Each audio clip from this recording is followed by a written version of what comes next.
અક્ષરપાત્રમાં ફરજ બજાવતા કોન્ટ્રાક્ટના 250થી વધુ કર્મચારીઓને છૂટા કરતા હડતાલનું રણસીંગું ફૂંક્યું।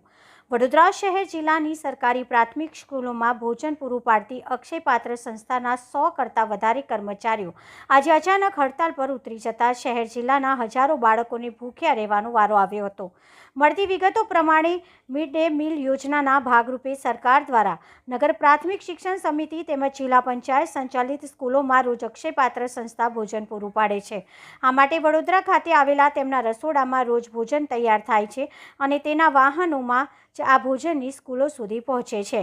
જોકે અહીંયા ફરજ બજાવતા 250થી વધુના કર્મચારીને છૂટા કરી દેતા તેમનું કહેવું હતું કે છેલ્લા કેટલાય સમયથી અનિયમિત રીતે પગાર મળી રહ્યો છે। કેટલાક કિસ્સામાં તો કર્મચારીઓને ઓછો પગાર આપવામાં આવી રહ્યો છે। કર્મચારીઓને નિયત સમય કરતાં વધારે કલાકો કામ કરવાની ફરજ પાડવામાં આવે છે। કર્મચારીઓને ઓવરટાઈમ માટે મહેનતાણું પણ ચૂકવાતું નથી અને દિવાળી બોનસ પણ આપવામાં ન આવતા આજે 250થી વધુ કર્મચારીઓને વગર કહે છૂટા કરી देता हड़ताल रणसिंगू फूक्યું છે। बोले हम लोग का छुट्टी पे उतारे थे जो छुट्टी पे रहना है और छुट्टी के बाद मालूम पड़ा जो कॉन्ट्रैक्ट बंद हो गया। तो कॉन्ट्रैक्ट बंद हो गया तो हम लोग को नौकरी पर नहीं बुलाया। अब हम लोग इतने माताजी दिन में नाइट में जितने हैं वो लोग हम लोग अचानक कैसे जाएंगे। कोई नोटिस नहीं भेजा, कुछ नहीं भेजा, डायरेक्ट बोला जे नौकरी पर अभी नहीं आना। अभी तक कोई फ़ोन नहीं आया है। कितनी महिलाओं को छुटा किया? हम कितने हो इतने जितने हम पीछे दिख रहे हैं इससे भी ज़्यादा है। कितने माता तो ऐसे डर के मारा भी नहीं आए हैं। क्या काम करते थे आप लोग अंदर? हम लोग रोटी बच्चे को खाना दे रहे थे। सरकारी बच्चे स्कूल में खाना जा रहे थे, हम लोग सब खाना दे रहे थे वहाँ पे। दिक्कत क्या थी तो उन्होंने निकाल दिया आपको? दिक्कत कुछ नहीं थी, हम लोग छुट्टी पर थे। हम लोग का कोई वेकेशन पर थे। अचानक कॉन्ट्रैक्ट चेंज हो गया था। अचानक कॉन्ट्रैक्ट चेंज हो गया तो हम लोग को फ़ोन नहीं किया जो आना है। और हम लोग का वो है 8 साल से 9 साल से नौकरी कर रहे हैं कॉन्ट्रैक्ट में। हम लोग का कंपनी में ले बस यही रिक्वेस्ट है और अच्छे से मतलब वो PF का वो सब तो अच्छा ही है। खाली वो है जो हम लोग का पगार स्लिप वो सब मिल रहा है। और ये नहीं मिल रहा है ना जो बोनस मांगे थे, दिवाली का बोनस मांग किए थे हम लोग। वेकेशन का पगार अभी कल दे दिया है हम लोग को। और बोनस मांग रहे तो वो सब पता नहीं क्या चल रहा है अंदर, वो हम लोग को पता नहीं है। बस इतना ही है जो हम लोग का कंपनी में ले इतने साल से नौकरी कर रहे हैं और अच्छे से नौकरी कर रहे हैं। कोई कंप्लेन नहीं है हम लोग का नौकरी पर। बस इतना ही कहेंगे और कुछ नहीं चाहिए। रिंकू अमरनाथ राय। મારું નામ સંજયસિંહ પરમાર છે। હું 12 વર્ષથી કોન્ટ્રાક્ટ બેઝ પર નોકરી કરું છું। તો આ લોકોએ શું કર્યું છે કે અમે જ્યારે કીધું હતું કે અમને વેકેશનનો 3 વર્ષથી પગાર નથી આપ્યો તો અમારી પગારની માંગણી હતી કે પગાર અમને અમારો આપી દો વેકેશનનો। આ લોકો પગાર અમને આપતા નથી। અમે કલેક્ટર મેડમને વાત કરી, કલેક્ટર મેડમે બી કીધું કે ડિસેમ્બર મહિના સુધી તમને કરી આપીશું। આ લોકોએ શું કર્યું છે કે અચાનક જ બધાને ફોન કરી કહી દીધું કે ભાઈ તમારા કોન્ટ્રાક્ટ ઉડી ગયા છે, આવવાની જરૂર નથી, કોઈને નોકરી પર લેતા નથી। જો ને અમે તો ક્રિમિનલ ના હોય એમ આ લોકો શું છે ત્યાં આગળ પોલીસ મૂકી દીધી છે, બાઉન્સરો બોલાવી લીધા છે, તો અમે તો શું આતંકવાદીઓ જેવા છે? હે, અમે તો ન્યાય માટે લઈએ છીએ। પગાર કોને ના જોઈએ? નોકરી કરીએ તો પગાર કોને નહીં જોઈએ? દરેક વર્કરને પગાર જોઈએ। પગાર માટે તો નોકરી કરતા હોય। અમે 12 વર્ષથી એક્સપિરિયન્સથી નોકરી કરીએ છીએ, અત્યારે તમે કોઈ બી જગ્યાએ પૂછી શકો અમારું ગેરવર્તન કોઈ જગ્યાએ કર્યું નથી। તો આ લોકો અમને આવું કેમ કરે છે? અચાનક છૂટા કરી દીધા, નવો કોન્ટ્રાક્ટ લાવી દીધો। આ લોકો એવું બી કહે છે કે અમારું ઉપર લગી ઓળખાણ છે, તમારાથી કશું નહીં થાય। અમારા જોડે મીડિયા છે, અમે ન્યાયથી લડીશું। કોઈ જાતનું અમે ત્યાં ગેરવર્તન કર્યું નથી, બરાબર છે? તો અમને કેમને કાઢી મૂકે? આ બાબતે કલેક્ટરને પણ રજૂઆત કરવામાં કલેક્ટર મેડમે અમને બોયદારી આપી હતી કે ભાઈ અમે તમને ડિસેમ્બર મહિનામાં કરી આપીશું। કલેક્ટરના કહેવા ઉપર અમે કોઈ જાતની હડતાલ બડતાલ કરી નથી, બરાબર છે? આ અચાનક બધા ઉપર ફોન આવી ગયા કે ભાઈ તમારે નોકરી આવવાનું નથી, તો બધા ગભરાઈ ગયા કે અચાનક નોકરી, તમે કોઈ જાણકારી અમને આપી નહીં કે ભાઈ તમારો કોન્ટ્રાક્ટ ઉડી ગયા છે। ડાયરેક્ટ ફોન કરીને એવું જ કહે છે કે ભાઈ કોઈને આવવાનું નથી નોકરી, બધા વર્કરો જશે કંઈ? ફરીવાર તમે રજૂઆત કરવા જશો? તે રજૂઆત કરીને આવ્યા છે મેડમને કે ભાઈ તમે કીધું હતું કે આ પ્રમાણે તમે કરો, અમે ડિસેમ્બર મહિનામાં તમને બધું સોર્ટઅપ કરી આપીશું। ડિસેમ્બર મહિના પહેલાં જ આ વેકેશન પડ્યું દિવાળીનું, એમાં જ બધાને કહી દીધું કે ભાઈ કોઈ નોકરી આવવાની નથી। છૂટા કરી દીધા પછી મળ્યા છો? ગેટે ઘૂસવા જ નથી દેતા। કલેક્ટર મેડમને અમે મળી આવ્યા છીએ। મેડમને અમે વાત કરી છે કે મેડમ આ ડિસેમ્બર મહિના પહેલાં જે તમે વાત કરી હતી કે ડિસેમ્બરમાં કરી આપીશું, એ પહેલાં અમને છૂટા કર્યા છે તો અમને ન્યાય આપો, બરાબર છે? કલેક્ટર મેડમ કે હું મીટિંગ કરીને એ લોકોને બોલાવું છું।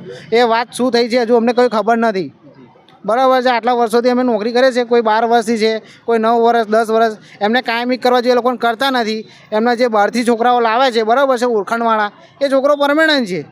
આજે જે વર્કર સિક્યુરિટીમાં નોકરી કરતો હતો એ વર્કરનો કોન્ટ્રાક્ટ ઉડી ગયો સિક્યુરિટીમાંથી, એને પરમેનન્ટ અંદર નોકરી લીધો છે। શું માંગ કરી રહ્યા? અમે એ જ માગણી કરી રહ્યા છીએ કે અમારા વર્કરો જે છે એમને કાયમી કરવાનો, જે આ વેકેશનનો પગાર બાકી છે અમારો એ આપો, બીજી કોઈ માગણી અમારી છે નહીં। મારું નામ તારાસિંહ રતનસિંહ ગોરખા છે ને હું કંપનીમાં પરમેનન્ટ છું ને અમે પહેલાં આમની સાથે વાત કરી હતી પગારની બોનસની ને સેફ્ટી શૂ રેનકોટની બધી વાત કરી હતી. તો આ લોકોએ ખાલી અમુક ડ્રાઈવર હેલ્પરોને જ આપ્યા અને બીજા કોઈને આપ્યા નહીં. ને અમારી માગણી છે કે અત્યારે અમે જે કોન્ટ્રાક્ટ આ લોકોએ ચેન્જ કર્યો એના અંદર કોન્ટ્રાક્ટના માણસોને બધા બહાર કાઢી મૂક્યા ને નવા ભરતી કરી દીધી. હવે આ અનુભવી માણસોને કાઢીને નવા ભરતી કરે એ અમારા માટે અને આ અમારા બૈરા છોકરાઓ કંઈ જાય એમના રોજીરોટી છીનવી લે અને એમને ભૂખો મારવાનું આ લોકો કામ કરી રહ્યા છે. આ લોકો વારંવાર એવું કરે છે અને આ લોકો સાથે કેટલી વાર અમે વાતો કરી તો આ લોકો મને ગણકારતા નથી. એટલા અમને મજબૂર થઈને આ વસ્તુ અમારે કરવી પડે છે. કેટલા લોકોને છૂટા કર્યા છે? લગભગ આ કોન્ટ્રાક્ટ ચેન્જ કર્યા પછી કોન્ટ્રાક્ટના બધા માણસોને છૂટા કર્યા છે. અમુક એમના જે ઘરના માણસો છે એમના ચાહીતા એ લોકોને રાખ્યા છે. આ હડતાલમાં કેટલા લોકો જોડાયા છે તમારી જોડે? આ લગભગ અમારી હડતાલમાં 200-250 માણસો જોડાયા છે. શું માંગણી કરી રહ્યા છે? અમારી માંગણી એ જ છે કે જે કોન્ટ્રાક્ટના માણસોને છૂટા કર્યા છે એમને પરત લો ને અમે જો બોનસ કીધું છે બોનસ આપો. 2 વર્ષથી આ લોકોએ બોનસ આપવાનું અમને બાંહેધોરી આપી હતી, પછીથી આ લોકોએ અમને કાઢી મૂક્યા. લાગે છે તમને કે તમારી હડતાલથી કંઈ પડઘો પડશે? જો અગર અમારો ન્યાય નહીં મળે તો અમે ઉગ્ર આંદોલન કરીશું. અચ્છા, વચ્ચે પણ તમે હડતાલ પાડી હતી, ડેપ્યુટી કમિશનર આવ્યા હતા, શું હતું યાર? હા, એની અંદર જે કોન્ટ્રાક્ટરોના પગાર 3 વર્ષથી આ લોકો નહોતા આપતા એની માંગણી કરી હતી. તો એ લોકોએ કીધું હતું કે અમે આપીશું. પછી આ લોકોએ દિવાળી વેકેશન પડ્યું એની અંદર આ લોકોએ નવી ભરતી કરીને કે એમને કાઢી મૂક્યા. તો શું માનો છો તમે કે ડેપ્યુટી કલેક્ટરનું પણ માન નહીં રાખ્યું આ લોકોએ? હા, એ માનું છું. કેમ કે અમે ડેપ્યુટી કલેક્ટરને બી અરજી નોટિસ આપી જ છે. એમને શું સૂચન કરશો તમે? કે હા, કલેક્ટર ડેપ્યુટી કલેક્ટર જે આવ્યા હતા એમને શું સૂચન કરશો? શું ડેપ્યુટી કલેક્ટર આવ્યા હતા તેમને શું સંદેશ આપશો તમે? અમને સંદેશ એમને આપ્યો હતો તો એમને એવું કીધું હતું કે અમે વાત કરીશું, વાત કરીએ છીએ, જે થશે એ તમને કહીશું. પણ એ હજી સુધી કોઈ રિઝલ્ટ આવ્યું નથી.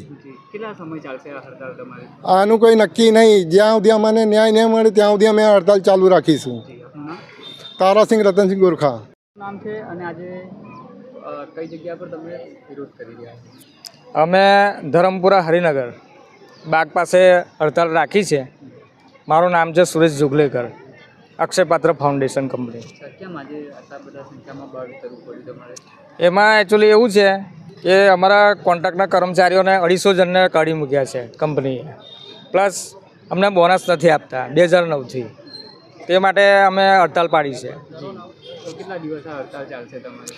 હડતાલનું કોઈ નક્કી નહીં. જ્યાં સુધી અમને ન્યાય નહીં મળે ત્યાં સુધી હડતાલ જારી રહેશે. અચ્છા, કોણ કોણ જોડાયા છે હડતાલમાં? અમારી બહેનો છે ને ભાઈઓ છે બધા. શું કામ કરી રહ્યા છે આ તમામ લોકો? આની અંદર એવું છે કે બધા અલગ અલગ વિભાગમાં છે.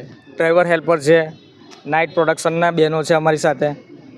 એ રીતે બધા અલગ અલગ ડિપાર્ટમેન્ટમાં છે. શું માંગ કરી રહ્યા છો તમે? અમારી માંગ એ જ છે કે જે લોકોને છૂટા કરેલા છે એ લોકોને પરત લેવામાં આવે, કાયમિક કરવામાં આવે, બોનસ આપવામાં આવે ને કાયમિક જે સ્કિલ પ્રમાણે જે ગવર્મેન્ટ પગાર આપે છે એ અમને આપવું જોઈએ. જી, અને આ જે છૂટા કર્યા છે એ લોકોને? એ બધાને લેવા જોઈએ અને કાયમિક કરવા જોઈએ. અચ્છા, તમે તો અવારનવાર આવી રીતના હડતાલ પર ઉતર્યા છે. પણ શું કરીએ, કંપની જ એવી છે સાહેબ. અચ્છા, તમને પટાવે છે? હા, અમને ગુંડા કરવા પર મજબૂર કરી રહી છે આ કંપની. શું કરીએ હવે? તો આજની શું રણનીતિ છે તમારી? આજની રણનીતિ અમારી એવી છે કે અમારે આજથી જ અમે હડતાલ પર ઉતર્યા છે. હવે નહીં માને આ લોકો, નહીં અમારું કાર્ય પૂરું કરી આપે તો અમે ઉગ્ર આંદોલન કરીશું. અચ્છા, દિવાળી પહેલાં પણ તમે આવી રીતના અક્ષરપાત્રના પૈંડા સંભાવ્યા હતા? હા, અમે એ હડતાલ એના માટે પાડેલી કે કોન્ટ્રાક્ટના કર્મચારીઓને 3 વર્ષનો વેકેશન પગાર આ લોકો ચૂકવતી નથી કંપની. વારંવાર અવર આ લોકો વાયદા કર્યા કરે છે પણ વાયદા મુજબ પગાર નથી ચૂકવતા શોષણ પણ થાય છે અને શોષણ પણ ફૂલ થાય છે. શું નામ આપણું? સુરેશ જોગલેકર.